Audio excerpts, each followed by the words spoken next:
Kalau Habib Rizik wis kenyang dengan fitnah, iswarak. Tapi subhanallah, semakin difitnah semakin terbukti kemuliaannya beliau. Masya Allah. Sampai dikatakan idza aradallahu nasra fadilatin ataha alaihi lisanu hasudi, lisana hasudi. Kalau Allah subhanahu wa ta'ala ingin menjelaskan, ya, ingin menyebarkan keutamaan seseorang, Allah memakai lisan-lisannya orang yang hasud untuk bikin fitnah. Setelah di cross check di ini ternyata nggak seperti itu nanti umat berbalik cinta kepada dia, keutamaannya semakin kelihatan. Ini saya sering ngomong, ini ya Habib, sampai di pertemuan ini cara Allah memperkenalkan ente baru umat manusia. Iya, yang orang tadinya nggak tahu siapa ini, ya yang diopinikan begini, disebutkan begini, ternyata nggak seperti itu. Dan sudah banyak, bukan dulu yang kemakan fitnah, ulama-ulama juga, bukan umat Islam awam kemakan fitnah TV nih. Jadi orang yang akhirnya mestinya dia cintai, dia dukung, dibalik. Sebaliknya orang-orang jahat dikesankan bagus. Ini di akhir zaman ini berita yang paling dipercaya oleh manusia, kata Rasulullah SAW, di akhir zaman berita yang bohong. Dan banyak dajjalun, dajjal. Apa dajjal? Pembohong. Jadi kerjaannya goro, berita-berita ini goro kabeh. Ojo ngrungokno iku, baca Quran isi gak ada Quran, hadis iki gak ada goroe. Ini yang pasti. Saya ngomong itu semua mekanisme untuk memperkenalkan antum pada umat manusia. Anak Habib Rizik didakwah, oh alhamdulillah, jurati hati kecil ya. Secara zahir kita nggak suka, kita tetap harus membela ini. Di hati kecil, alhamdulillah, tambah ruang Habib Rizik, tambah tahu nanti siapa beliaunya. Dan kalau dikasih pertanyaan di kepolisian, waduh, dikasih pertanyaan, ente nih Habib sampai teguran, semakin sukal pertanyaannya, semakin metu ilmu nih, teman. Iya.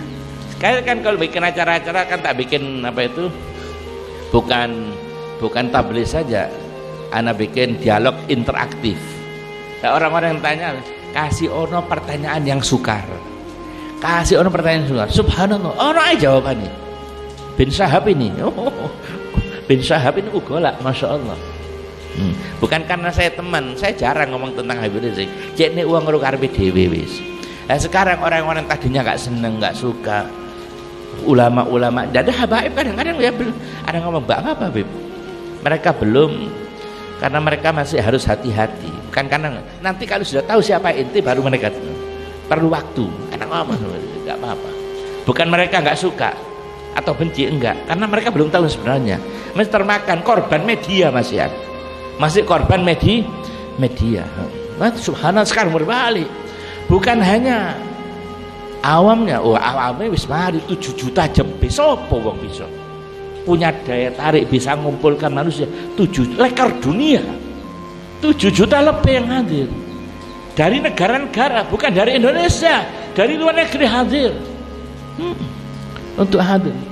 2012 itu luar biasa, nggak pernah terjadi sepanjang sejarah. Nggak, itu revolusi yang ada di Mesir itu nggak sampai segitu orang kumpul. Hanya saja Habib Rizik ini nggak mau pakai kekerasan. Saya yang tahu, saya kumpul, nggak mau pakai kekerasan, nggak mau. Kalau umpama terjadi revolusi damai nggak apa-apa.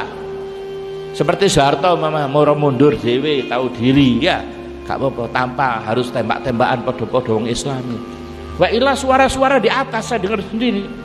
Ini tidak ada cara lain kecuali ini harus perang ini, gital. Yang tidak, konsep gital perang belum bisa diterapkan pada kita. Di situasi ini konsep perang belum bisa diterapkan. Yang ada cuma hizbah, amar ma'ruf nahi mungkar. Walaupun ini hizbah tingkat tinggi, karena yang kita hadapi bukan hanya kemaksiatan, kemungkaran, tapi kedzaliman. Karena kalau perang bunuh membunuh ini musuhnya nggak jelas. Kadang di antara orang-orang Islam juga yang masih termakan fitnah. Nggak ada, nggak nemu orang ngasih pemikiran seperti begini. Wa illa tokoh-tokoh kita anak tahu ini harus kita harus perang sudah, jangan, bahaya karena membunuh sesama orang Islam itu tinggi risikonya, nggak bisa, nggak oleh. Kita kata Hebrew hanya boleh antara orang Islam dan orang kafir yang memusuhi orang Islam. Kalau belum jelas tidak boleh kita melakukan hisbah, amar ma'ruf nahi mungkar. Walaupun amar ma'ruf nahi mungkar, hisbah itu amar ma'ruf mungkar, hisbah tingkat tinggi, karena yang kita hadapi bukan hanya kemaksiatan kemungkaran, juga kezaliman. Begitu luar biasa. Jadi ini semua untuk mengangkat keutamaan orang, itu mekanismenya Allah Subhanahu wa taala seperti itu.